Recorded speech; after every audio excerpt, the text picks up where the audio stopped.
Now let us study quartiles and quartile deviation.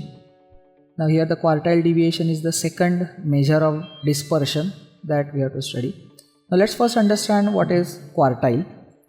Now suppose we consider the data to be arranged in ascending order from smallest to largest observation.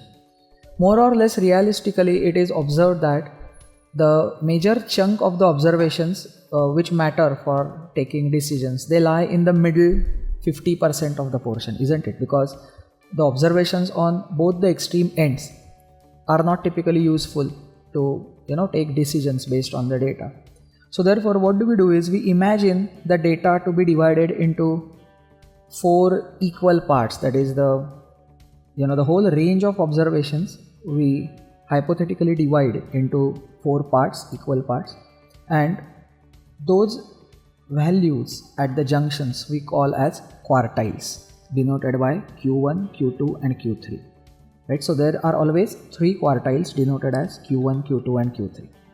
So what this means is between the smallest observation to the value Q1, there are 25% of the total number of observations. So that is, in other words, 1/4 of the observations lie between S and Q1. Similarly, 1/4 observations, that is 25%, lie between Q1 and Q2, and so on for the remaining 2. Right? So that is the meaning of quartiles. Now let us go ahead and see the formulae to calculate the quartiles. So ith quartile Qi is given by I into n plus 1 upon 4 observation. So the observation that comes at this particular position is the ith quartile for raw and discrete data. And in case of continuous data, we have a formula, that is L plus H upon F into bracket I n upon 4 minus Cf. Now you see this formula would look similar to the formula which we use to calculate the median, simply because median is nothing but the second quartile. So if you once again recollect, between the smallest and largest we have 3 quartiles, Q1, Q2 and Q3. So here Q2 is the one which comes exactly at the center, which is nothing but the median as per the definition. So therefore to calculate the median, we must put the value of I to be equal to 2, because it is nothing but the second quartile, and hence the 2 will cancel out with this 4. Therefore in the formula for median we get n upon 2 as the first term, which comes from originally this general formula. Alright, so all other terms in the second formula are same as what we have for median. Okay. Now let us solve the sums based on this formula. Find the quartiles Q1 and Q3 for the following data. So here we are given the raw data, and we must first arrange the given data in ascending order. So let us arrange the data in ascending order. The smallest observation is 3, then there comes 4, then 5 occurs 3 times, we have 6, 7, 8 and 9. So the small n in the formulae represent the total number of observations. So here we see that there are total in all 9 observations, so n is 9. Now since this is raw data, let us write the formula for Qi. Qi is given as I into n plus 1 upon 4th observation. So therefore what will be Q1? Q1 will be, so here I is to be taken as 1, isn't it? So n is 9 plus 1 upon 4th observation.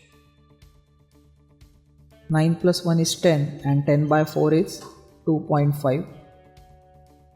So it is 2.5th observation. Of course we never say 2.5th observation as such in reality.